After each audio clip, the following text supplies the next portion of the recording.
Hey guys, Sundown here. This is going to be my chapter review to One Piece 919, The Ruins of Odin Castle. Now, this was a really good chapter. I think a lot of people are going apeshit, and to be fair, go apeshit if you want to go apeshit about this chapter. I thought it was a really good chapter. I'm not one of those reviewers or fans of any manga really that goes apeshit. I get a bit hype, but I haven't really gone apeshit. Like I haven't just jumped out a window because something's happened.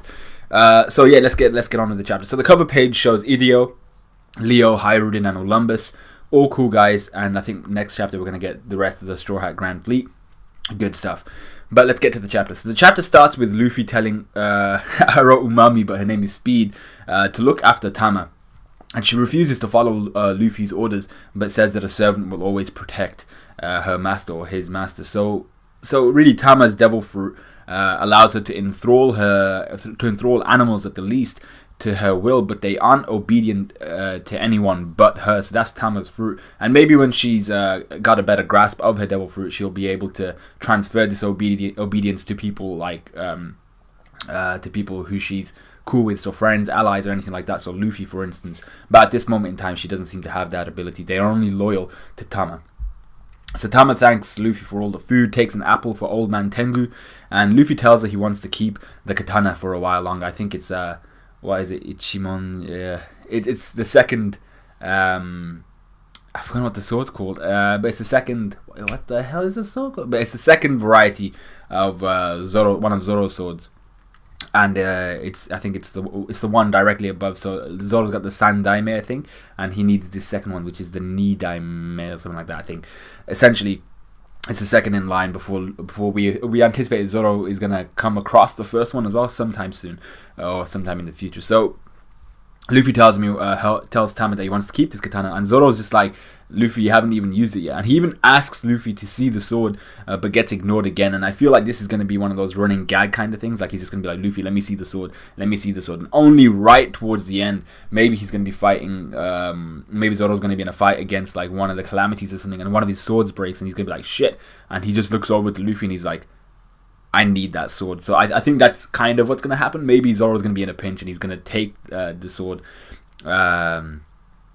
and basically upgrade right there on the spot. So yeah, that's definitely going to be a running gag.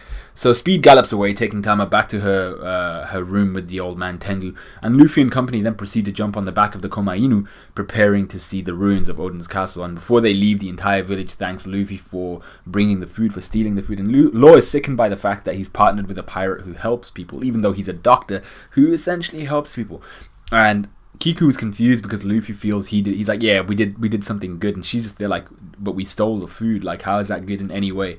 But obviously they did do something good. So they make their way to Odin Castle, and Luffy asks Kiku why she's accompanied them. He's just like, you were there with us while we were collecting Tama, but why are you still here with us now? So she says she's always wanted to see, or she hasn't seen Odin Castle in a while, and in her head she's confused as to why these people want to go there when nobody should be there. So she's saying one thing and she's thinking another thing. She's suspicious of Luffy and company. She's like, I know they're good people, but I don't know why they're going to Odin Castle, so I want to see why they're going. So Luffy's fine with her answer, obviously having taken a liking to Kiku, but she's still wary of them. She doesn't know how much she can trust these foreigners, which is understandable. So Zoro, he just says it straight up. Zoro's always been a straight up guy, so he says, nah, she's hiding something from us. And his perceptiveness is always like, I always enjoy seeing it. It's always a good thing to see. But I think Luffy was also aware of this, and I think he just genuinely feels like she's a good person, so he doesn't mind that she has something hidden, because I think he feels that whatever she has hidden isn't something malicious, so he's not too concerned by it. Luffy's just very easygoing, and Zoro's just, he knows that she has something hidden. He's not going to ask her about it, but he's just wary as well, a lot like Kiku. So we then go to the Flower Capital, to a school. Now this part actually shook me. This is one of the most shooky parts of the chapter, where we see kids in the schooling system. Now the first point to make here is that the kids are well clothed, they're living in the capital, they're in the Flower Capital, and they can afford schooling. So they're the kids of the wealthy. These are all the people, all the magistrates, all the higher ups and stuff within the Flower Capital who can afford all this stuff, who have all the clean food and stuff like that, who possibly already have some form of animosity towards the Kozuki clan. That this is where they all are anyway. So it's just important to remember that. But these are the kids of those wealthy individuals. So now what we see here is the indoctrination which has been taking place. The kids believe that closing off borders will protect their people. So closing off the borders of Wano country from everywhere else, so being an isolationist country is a good thing, and they believe that isolationism is good. They believe that open borders, so opening the borders of Wano country to everyone else, will allow evil people and ideals to flow in, and that the rest of the world wants what Wano has. So they're going to come and plunder Wano for everything that it has, maybe some medicinal herbs or something like that, maybe whatever wealth or jewels they have, anything like that. They think that they're going to go and that these foreigners are going to come in and steal everything. So the story being told by the teacher is that there were once people who tried to open the borders of Wano in the past, and the kids yell the name of these people, or one of the people, and then they kind of give the title of the others, which is Odin and his 9 red scabbards, or sheaths, depending on which translation you read. And I was like, my God, this is what they're actually telling the kids, that Odin and everyone else was evil. So you'd anticipate that this is how you take over a country, essentially. So we see here that the teacher must have some sort of serpentine smile fruit, elongating her neck, and she has a snake-like tongue. So that was cool to see. But the teacher goes on to say that 20 years ago, a hero appeared to defeat the evil samurai, the samurai that tried to open the borders of Wano. And the kids shout his name now, this hero, and they shout out the name of Shogun Kurozumi Orochi. So I'm just like, bruh. So we learn here that he might be a swordsman who utilizes 2 blades, as one of the kids uses 2 rulers as the Orochi 2-blade style. So he might be a user of 2 blades, or maybe he's some form of swordsman, at the least it looks like. So the teacher then concludes the history lesson saying that this is how Wano became the peaceful country it is today, because Shogun Orochi, or Kurozumi Orochi, rose up against the 9 red scabbards and Odin, and the Kozuki clan, and destroyed him, essentially. So I was shook, because the kids have all been indoctrinated to believe that Odin and his crew were trying to allow basically everyone, all the other countries to allow evil to infiltrate the country, to allow foreigners to come and to steal their resources and stuff like that, while the current shogun saved them from such a cruel future. So it's indoctrination at its finest, and you always start with the kids, because then they grow up to be the next generation with this ideology. So we stay in the flower capital, where a drunk purveyor of the Kurozumi family being the family of the shogun, speaks his mind, and he's drunk and he's just speaking his mind, and he tells us of Orochi's caution of how 20 years ago Odin's wife stood in front of the castle and dropped a major prophecy. So this is what the words were: "You are like the moon who knows not of the dawn. If there's one ardent wish that can be fulfilled, then it shall be the one where 9 shadows are cast, woven together through 20 years of moonlit nights. Only then shall you know the radiance of the dawn." So you can replay that, you can just read it in the chapter. So essentially, when she said this, the first thing that I understood was she was telling Mans that 20 years from now, 9 shadows will be cast, and the radiance of dawn will be known. Again, maybe, who knows? So, i.e., a new dawn will rise in 20 years when these 9 shadows are cast. Now, what did I do when I read that part, and when I understood that part? I counted up how many Straw Hat Pirates are in Wano at the moment. There are 9. The entire crew besides Jinbei are in Wano. So the shadows are here, boys. There's 9 shadows which have been cast. But the key thing is that what's his name? I think it's Kiyoshiro, the drunk guy who's saying all of this. He talks about Orochi, and he speaks of Orochi's how he's deciphered and how he's interpreted the words of Odin's wife, and he's anticipating vengeance to occur soon. So it's been nearly 20. It's been almost, like, I think exactly 20 years since Orochi took out Odin and his boys. However, he expects 9 samurai, and probably won't be expecting 9 pirates to be taking vengeance upon him. So I think that's a key point. He's expecting 9 samurai rather than 9 pirates. But to be fair, the 9 pirates are kind of dressed in a very samurai-esque fashion, especially Luffy and Zoro. Zoro looking like a Ronin, and Luffy carrying a katana, acting like a samurai. So the other point here is that Robin is a geisha dancing. I think she's dancing. I'm not sure what geisha actually did, but it looks like she's just dancing, kind of being an eyepiece through this whole exchange between Kiyoshiro and the other guy. And she hears all of this, the things which keep Orochi awake at night.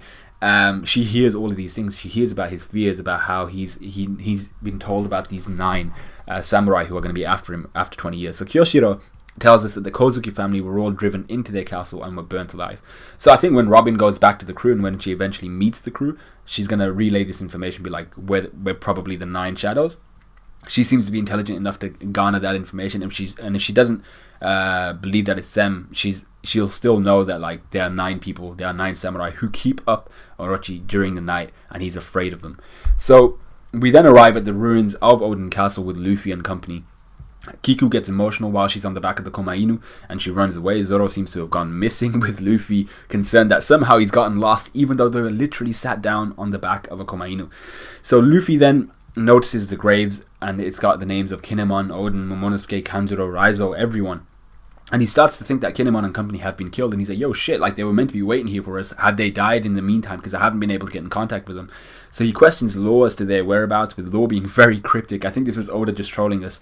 And he's addressing Kinemon as if he only comes out at night because he's a ghost or something like that. So much like the conversation between Law and Luffy, I think Oda was just trolling his audience, and it turns out that Kinemon and company are all fine. He just has intense diarrhea and was going to be in the toilet until nightfall. So Kiku then suddenly runs back in, hugging the shit out of Kinemon, who she refers to as master. Now this could be she's a disciple of his. Maybe we've seen that she's good with the blade, so she might be a direct disciple of Kinemon, or she might have been a trainee retainer in the eyes of Oden or something like that. So Law and Luffy realize that Kiku obviously knows Kinemon well. She sat down on top of the guy, but she's also asking about Momonosuke, his health and all that, and why she wasn't informed as to their return. And so she's very, very well versed in both Kinemon and Momonosuke.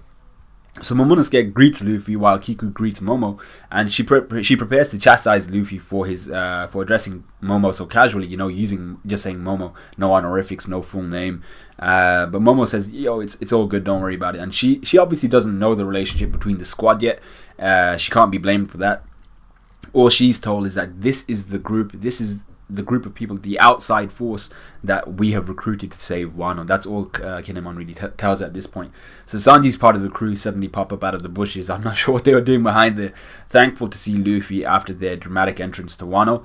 Law's crewmates tell him about Beppo's his latest burst of diarrhea, and Law just kind of, you can see him just sat there kind of mulling over why he's surrounded by idiots. He's just there like, these guys, they can't stay away from the water, they can't stay away from the food, they've all got diarrhea. Even freaking Kinemon, a native of the country, he's got diarrhea. What the hell is wrong with these people? Why am I with these people? So I'm feeling a bit for Law, but it's funny to see it all happen around him. So on Law's command, they take things inside, getting ready to discuss all the shit that's gone down. And it's here that Kinemon then kind of tells Luffy and company that they have been hiding something about their identity. So he then drops a bomb. And this is where everybody's been going apeshit. Kinemon, Momonosuke, Kanjuro, Raizo, and Kiku are all from the Wano of 20 years past. So they're in the future right now. This is the future to them, and they're freaking time travelers. So for me, what this is they were all in Wano 20 years ago, and I think this is what's assumed. I haven't seen anybody else's reactions or anything like that. I need to watch Roger's Base right after this, but it's assumed Oden's wife, for me at least, had some sort of devil fruit which allows her to move things through time, or maybe allows her to move herself through time. So some sort of time moving or time changing fruit. So our boys Kinemon, Kanjuro, Raizo, Kiku, and Momonosuke have all been sent to the future to assemble a team to take out Orochi and to restore the honor of the Kozuki clan. So I'm not gonna lie, this is really dope. This is pretty dope. It's not game changing because I think Oden and his wife might actually still be dead, but it is really cool. And I think all the other retainers of the Kozuki family are actually dead. Maybe like 1, 2, 3, 4, maybe 5 was the limit for Oden. For Oden's wife the 5 was the limit of people, the limit to the number of people she could send to the future at any one time, especially considering it was 20 years, so it might have taken quite a lot out of her, and that might have actually killed her more than the flames that were burning the castle down around her. So yeah, that's how the chapter ended. We're going to get some major truths next chapter, hopefully, so let me know what you... I still don't actually know where Zoro is, because he wasn't in the last panel, or any of the last panels, so let me know what you guys thought of this chapter. Like, comment, subscribe, all that good stuff. Let me know what you guys thought of this review, and I'll see you guys hopefully later today, or maybe not tomorrow.